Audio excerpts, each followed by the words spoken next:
वो बोले कि ये सब बात हम नहीं सुनेंगे, हम जो बोल रहे हैं वो तुमको देना पड़ेगा, ठीक है। और फिर हम लोग मजबूर होके दे रहे थे, कुछ पैसा दिए भी थे, 14 लाख रुपए हम लोगों ने दिया भी था सब मिला के। लेकिन बाद में हम लोग बहुत परेशान हो गए और परेशान होके हम लोग प्रशासन का शरण ली।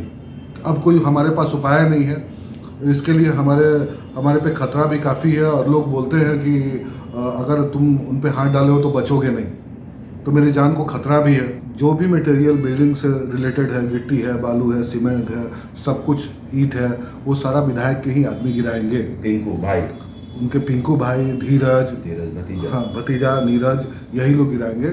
उनको छोड़ के और कोई नहीं गिरा सकता है। इससे हम लोग पहले परेशान थे और मनमाना उनका रेट वसूला जाता है। जो भी रेट होगा उससे 1.5 गुना रेट वो लोग मांगते हैं। और ये मेरे साथ नहीं और भी लोगों के साथ है। हम लोग दूसरा एक प्रोजेक्ट कर रहे थे जिसको विधायक जी ने बोला कि मेरे बुलाया, हम लोग को फ़ोन करके धमकी दिया और बोला कि मेरे से मिलने का आप लोग कभी कोशिश नहीं किए।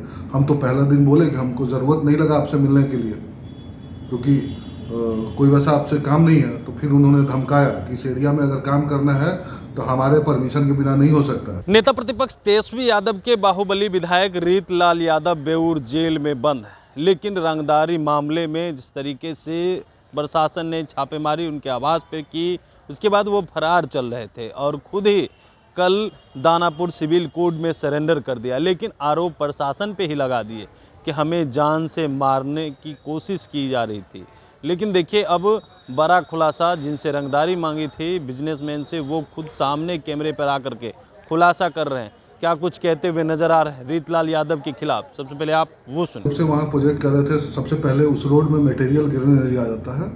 जो भी मटेरियल बिल्डिंग से रिलेटेड है, गिट्टी है, बालू है, सीमेंट है, सब कुछ ईंट है, वो सारा विधायक के ही आदमी गिराएंगे। पिंकू भाई, उनके पिंकू भाई, धीरज भतीजा, हाँ भतीजा नीरज, यही लोग गिराएंगे। उनको छोड़ के और कोई नहीं गिरा सकता है। इससे हम लोग पहले परेशान थे और मनमाना उनका रेट वसूला जाता है। जो भी रेट होगा उससे 1.5 गुना रेट वो लोग मांगते हैं। और ये मेरे साथ नहीं और भी लोगों के साथ है। दूसरा, अगर आप नहीं देंगे तो आपके सामने का नाला खोद देंगे, कुछ कर देंगे। वो वहाँ के दबंग लोग हैं, सब लोग उनसे डरते हैं, कोई उनको कुछ बोल नहीं सकता है। अगर कोई दूसरी गाड़ी रात में घुसी तो वो लोग ड्राइवर को पीटते हैं, मारते हैं। वो जैसे आज भी आज़ाद भारत में गुलाम रोड है, कोतवा, सब लोग जानते हैं, ठीक है। दूसरा, हम लोग दूसरा एक प्रोजेक्ट कर रहे थे जिसको विधायक जी ने बोला कि मेरे बुलाया, हम लोग को फ़ोन करके धमकी दिया और बोला कि मेरे से मिलने का आप लोग कभी कोशिश नहीं किए।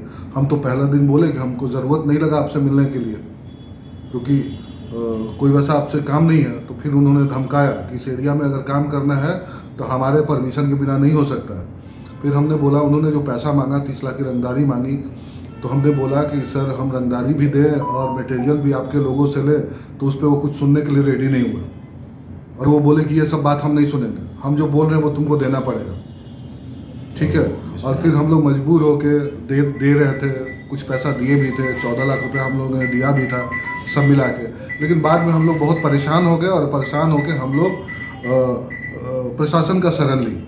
अब कोई हमारे पास उपाय नहीं है, इसके लिए हमारे पे खतरा भी काफ़ी है। और लोग बोलते हैं कि अगर तुम उन पे हाथ डाले हो तो बचोगे नहीं, तो मेरी जान को खतरा भी है। और फिर भी हम लोग, अब दूसरा कोई ऑप्शन बचा नहीं, हम लोग व्यापारी लोग हैं और कहाँ जाएंगे। जब उन पे केस हो गया तो ज़मीन वालों को खुद से बुला के कल रात में मीटिंग की है अपने घर पे, वो और पिंकू यादव, लोगों को डरा धमका के। और वहाँ के जो ज़मीन वाले हैं, छोटे लोग हैं, वो लोग डरते भी हैं। वो लोग पहले ही वहाँ से निकल चुके हैं। उनको ये बुला के कि अगर तुम बिल्डर को दोगे तो तुम्हारा बहुत नुकसान हो जाएगा, तो वो लोग कि बिल्डर से कैंसिल कर लो, ये ज़बरदस्ती प्रेशर बना रहे हैं और एक काउंटर केस डालने की साजिश कर रहे हैं। और कोई नहीं है, बाकी बेबुनियाद है। हम लोग प्योर व्यापारी लोग हैं जो कि सिर्फ और सिर्फ व्यापार करना जानते हैं। मैं पिछले 15 सालों से पटना में व्यापार कर रहा हूँ और कोई आज तक कंट्रोवर्सी नहीं है। तो आपने सुना, रीतलाल यादव के खिलाफ कह रहे हैं कि हमसे रंगदारी मांगी गई थी, हमने कितने रुपये दिए थे उस बात की भी जानकारी दे रहे हैं। और साथ ही साथ कह रहे हैं कि देखिए, वो कई तरह की बातें कह रहे थे। हम बिजनेसमैन हैं, हमसे रंगदारी मांगी गई थी, हमने प्रशासन में इसके खिलाफ रीतलाल यादव के खिलाफ कंप्लेन भी दर्ज करवाया था, लेकिन रीतलाल यादव ने इसे राजनीति रंग दे दिया है और वो कहते हुए नज़र आ रहे थे कि देखिए हमें साजिश के तहत जो है हत्या करने की कोशिश की जा रही है। हमारी बढ़ती लोकप्रियता जो है बीजेपी और एनडीए सरकार को रास नहीं आ रही थी और ऐसे में देखिए बिजनेसमैन सामने आकर के बड़ा खुलासा कर दिया है। कमलेश कुमार, लाइव बिहार, पटना।